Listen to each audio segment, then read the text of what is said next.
Yes, you do not need to remove the gas tank on the Aprilia RS457 in order to replace the air filter.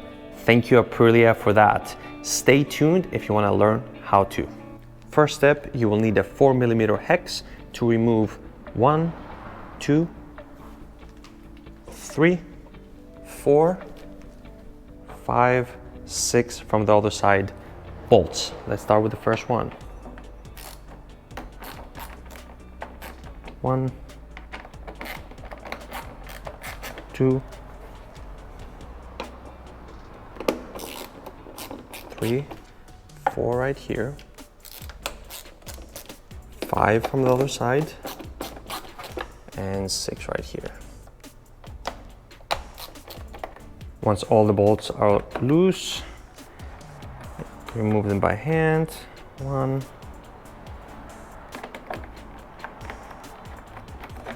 2, and the rest. And with all the screws removed, just remove the plastic cover and you're good to expose the airbox. Now that the airbox is exposed, you're going to unclip the map sensor over here. Move this to the side. Next, unclip this connector over here and unclip this. There you go.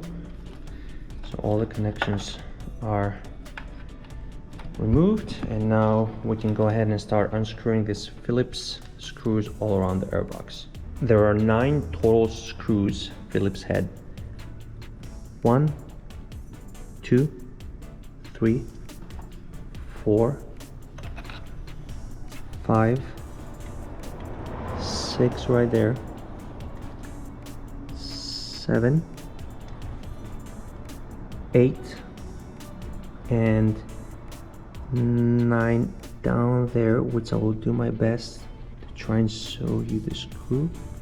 Yes, it's a little bit difficult. It's right in there. So because of this screw, this last 9 screw, it is believed that the gas tank needs to be removed because you don't have access to that screw. Well, I'll show you how to remove this screw, but you will have to leave this screw last. With a Phillips screw head, screwdriver, start unscrewing these screws all around. You will unscrew, remove them all around here.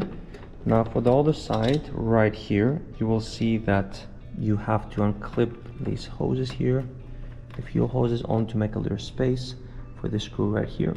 Now once all the screws are removed and we left the 9th one in, you're gonna need an extension like this with a Phillips head, and you will have to aim to go all the way in through here and aim for the screw right there and start unscrewing it right here. But there's a trick that I have to show you, and I cannot show it to you while the screw is down there, which means I will have to remove the screw and then remove the airbox cover and show you what I do exactly in order to not drop that screw there, because if you drop the screw in there, you will have to remove the gas tank to retrieve it. Okay, I will remove the airbox cover just to show to you what I actually do. And here's the stock filter. Okay, so basically this is what's going on down there with this screw right here. What happens is if you unscrew the screw right here and you push it, it can drop down. You don't want to do that. So what happens is while you're using the extension right here and you're unscrewing this screw, once it's loose, it's going to be all the way up like this, ready to fall. You don't want that. What you want to do is while you're removing the airbox, you want to put pressure down with this screw while you're removing it up, and you need to remove the airbox cover all together with the screw and the extension together like this. Okay, now to remove the stock filter, you will have to put pressure on these 2 tabs right here all the way down and push it forward, and this should come off. And in the opposite way, you're going to place the aftermarket air filter and make sure you push in these clips. I will clip 1 and 2. These are already clipped for me, and the air filter is good to go. All right, air filter is in its place. Airbox cover is back in its place. You will have to insert that middle screw again in reverse with the extension while you're placing the airbox. Don't forget to connect your 2 connectors here, and also replace in these notches over here the two hoses, and you're good to go to insert the cover. All right guys, so install is complete and I turned the bike around. Why? Well, because the SE project has its baffle removed, and I will give you a quick preview of a cold start sound check. But before the cold start, let me give you a quick preview of this new windscreen that I installed. It's taller with these extensions right here. I think this looks really good. It makes the bike look bigger and taller, especially when I was sitting next to these beasts. It seemed a little bit too short. Now it looks better, and it should also have a lot more wind protection while riding it. Coming up in the next videos will be to install the harness that brings the turn signals into the headlights, remove these ones, and also use block-offs. And I also have UpMap with Gabriel's map, which I'm going to be installing so it can eliminate this flat line that this bike has around the second gear and really make this bike alive. In the meantime though, let's start this and hear how it sounds. All right guys, no baffle. This has to be very short because it is late and this is insanely loud. Let's do it.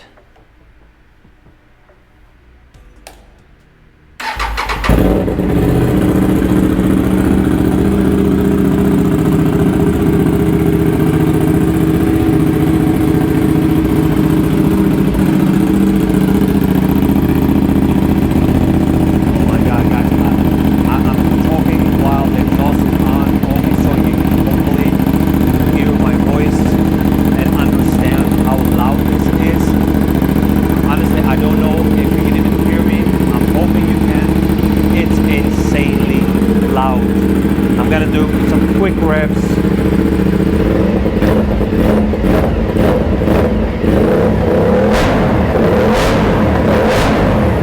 Oh my God. Okay, I have to turn this off. I have to turn it off. Wow. Okay guys, this is insane. I have to take this bike out for a ride and do a proper review on this sound. Because if you hear the downshifts on this bike while riding it, you will lose your mind. This is insane. How is this sound coming from an RS457? This is insane, guys. All right, guys, I hope this video helps you change your own air filter.